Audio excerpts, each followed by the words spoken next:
Baik, bismillahirrahmanirrahim. Alhamdulillah rabbil alamin wa bihi nasta'in wa la haula wa la quwwata illa billahil aliyil azim. Qala rabbi shrah li sadri wa yassir li amri wahlul 'uqdatam min lisani yafqahu qawli. Shadaqallahul azim. Assalamualaikum warahmatullahi taala wabarakatuh.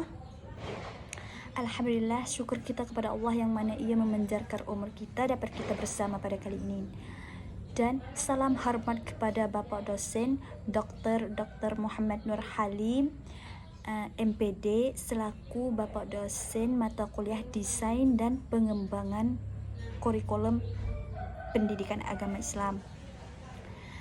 Pertama kali saya ingin memperkenalkan diri. Saya Nazifah Dereh dengan NIM 224110402302308 kelas 4 PIG. Pada hari ini saya akan menjawab soalan UAS. Baik, jadi saya akan menjawab pertanyaan yang pertama berkaitan dengan jelaskan perbedaan madrasah mendasar desain kurikulum PIAI di sekolah dan madrasah. Dan jika Anda sebagai guru PIAI di madrasah maupun di sekolah, apa yang Anda lakukan agar hasil pembelajaran PIAI ini kan tidak timpang di dalam kedua lembaga tersebut? Ya, di sini saya akan menjawab desain kurikulum pendidikan agama Islam kan di sekolah maupun di madrasah akan memiliki beberapa perbedaan mendasar. Di sini yang pertama,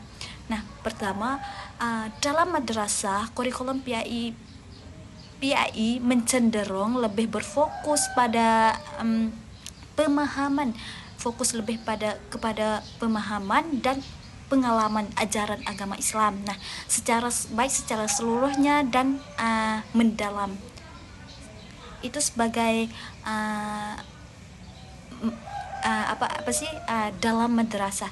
Tetapi sementara di sekolah kurikulum PIAI lebih berfokus pada penguasaan konsep dan praktik agama Islam sesuai dengan tingkat pendidikan yang dijalani oleh siswa. Itu sebagai yang pertama.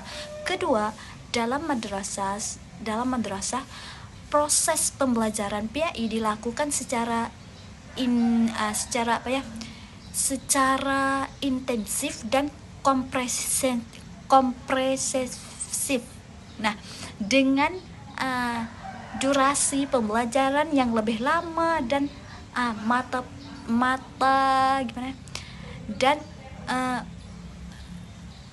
dan mata pelajaran dilakukan dalam waktu yang lebih singkat dengan jumlah materi yang lebih sedikit.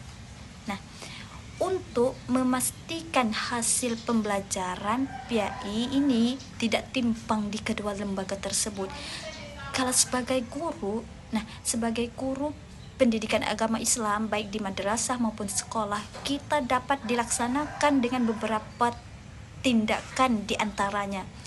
Yang pertama yaitu menyesuaikan strategi pembelajaran dengan kebutuhan dan karakteristik siswa di kedua lembaga tersebut. Nah, itu sebagai yang pertama. Yang kedua, mengintegrasikan isu-isu keinginan dalam konseptual ke dalam materi ajar PIAI agar lebih relevan dengan kehidupan siswa. Dan yang ketiga yaitu memanfaatkan berbagai sumber pembelajaran secara optimal seperti Al-Quran, hadis, buku-buku referensi dan teknologi informasi.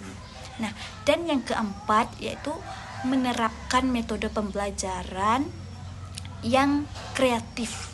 Nah, yang kreatif dan inovatif seperti apa? Yaitu seperti pembelajaran kooperatif, pembelajaran berbasis masalah, dan pembelajaran berbasis proyek.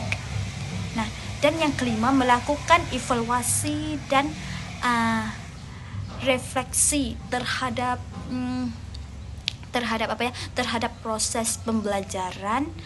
Nah, secara rutin untuk memperbaiki kualitas pembelajaran dan menyesuaikannya dengan karakteristik siswa di kedua lembaga tersebut. Ya, seperti itu jawaban yang pertama. Baik, soalan yang kedua, jika Anda sebagai seorang guru, langkah-langkah apa saja? Nah, langkah-langkah apa saja yang akan Anda lakukan untuk mempelajari, untuk mengembangkan desain kurikulum PAI dengan pendekatan saintifik, dan apa isi atau materi apa isi ataupun materi kurikulum tersebut. Nah, di sini saya akan menjawab. Sebagai seorang guru, khusus lagi pada PAI di pendidikan agama Islam ya. Jadi langkah-langkah yang dapat dilakukan untuk mengembangkan desain kurikulum pendidikan agama Islam dengan pendekatan saintifik ini memang ada langkah-langkahnya. Nah, antaranya yang pertama yaitu menetapkan standar. Nah, pertama kali menetapkan standar kompetensi dan kompetensi dasar pada setiap jenjang pendidikan agar agar kurikulum pendidikan agama Islam agar kurikulum PAI ini kan terstruktur dan sistematis. Nah, itu yang pertama. Dan yang kedua, menyusun indikator pembelajaran yang terukur sehingga dapat mengukur pencapaian kompetensi siswa. Nah, itu sebagai yang kedua. Dan yang ketiga yaitu mengintegrasikan aspek agama dengan ilmu pengetahuan dan teknologi agar siswa ini kan dapat melihat berkaitan dengan antara agama dan kehidupan mereka sendiri. Nah, dan yang keempat yaitu menggunakan pendekatan saintifik dalam proses pembelajaran, proses belajar mengajar ini kan agar mengacu pada konsep-konsep, metode dan prinsip logika keilmuan. Nah, dan yang kelima yaitu menyediakan berbagai sumber belajar yang relevan dengan materi ajar. Seperti apa? Yaitu kitab suci, buku-buku referensi, dan teknologi informasi. Dan yang keenam yaitu memanfaatkan metode pembelajaran yang berpusat pada siswa. Ya, baik melalui diskusi kelompok, penugasan individu, atau kegiatan kreatif lainnya. Dan yang ketujuh yaitu memanfaatkan instrumen evaluasi yang diversifikasi sehingga siswa ini kan dapat mengevaluasi pencapaian kompetensi dan memberikan umpan balik yang berguna bagi guru. Nah, itu sebagai langkah-langkah. Dan isi ataupun materi kurikulum pendidikan agama Islam dengan pendekatan saintifik dapat mencakup aspek-aspek berikut. Nah, di sini yaitu akidah dan akhlak. Nah, materi fikih, tasawuf, sejarah, pengembangan Islam, Al-Quran dan hadis, akidah Islam, baik materi kebudayaan Islam, baik etika lingkungan dan kewarganegaraan Islam. Nah, itu sebagai materi. Dan namun demikian materi ini kan ajar pada kurikulum pendidikan Islam dapat disesuaikan dengan jenjang pendidikan dan kebutuhan siswa. Nah, jadi hal ini dapat disesuaikan dengan standar kompetensi dan kompetensi dasar setiap jenjang pendidikan, agar agar kurikulum PAI ini kan dapat diintegrasi dan sinergi dengan kurikulum keilmuan lainnya. Iya, seperti itu dari jawaban yang kedua. Baik, soalan yang ketiga yaitu uraikan bagaimana seharusnya guru mengajarkan moderasi beragama di sekolah. Terus tinjaulah langkah tersebut dengan teori Thomas Likona tersebut. Nah, di sini saya akan menjawab yaitu moderasi beragama merupakan salah satu keterampilan. Nah, salah satu keterampilan penting yang perlu diajarkan oleh guru di sekolah. Agar apa? Yaitu agar siswa ini kan dapat belajar untuk menghargai perbedaan agama dan menghormati hak setiap orang untuk memiliki keyakinannya sendiri. Terus berikut adalah beberapa langkah yang dapat diambil oleh guru dalam mengajarkan moderasi beragama di sekolah.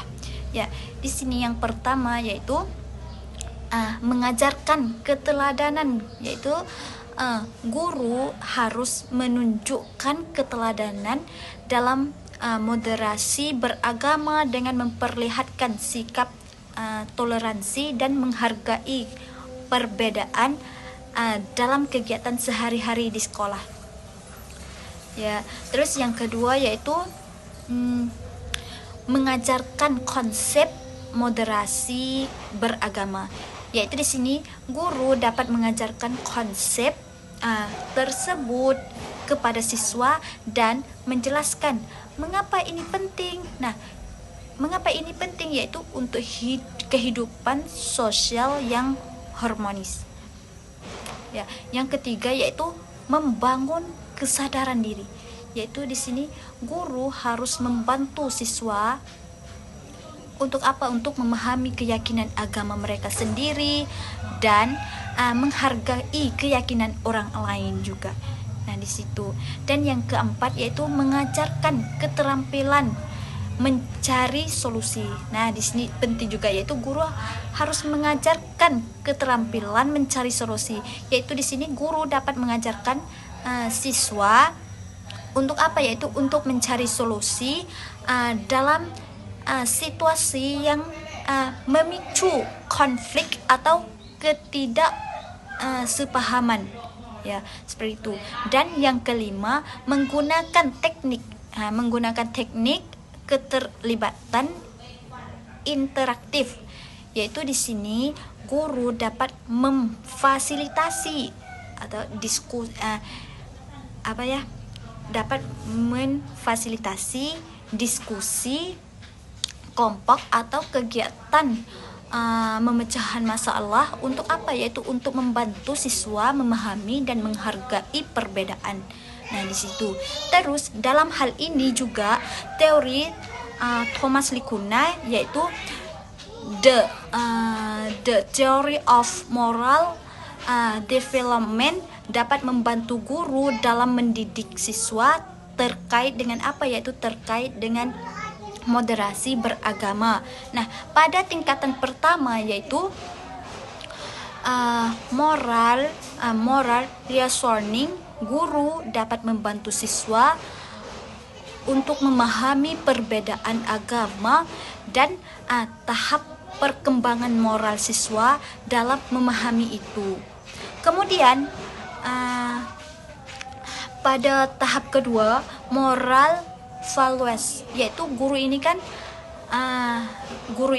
dapat mengembangkan nilai-nilai moral yang diperlukan untuk moderasi beragama. Seperti apa? Yaitu seperti nilai toleransi, penghormatan, dan saling menghargai dalam bermasyarakat. Nah, dan yang terakhir di sini yaitu pada tahap ketiga yaitu moral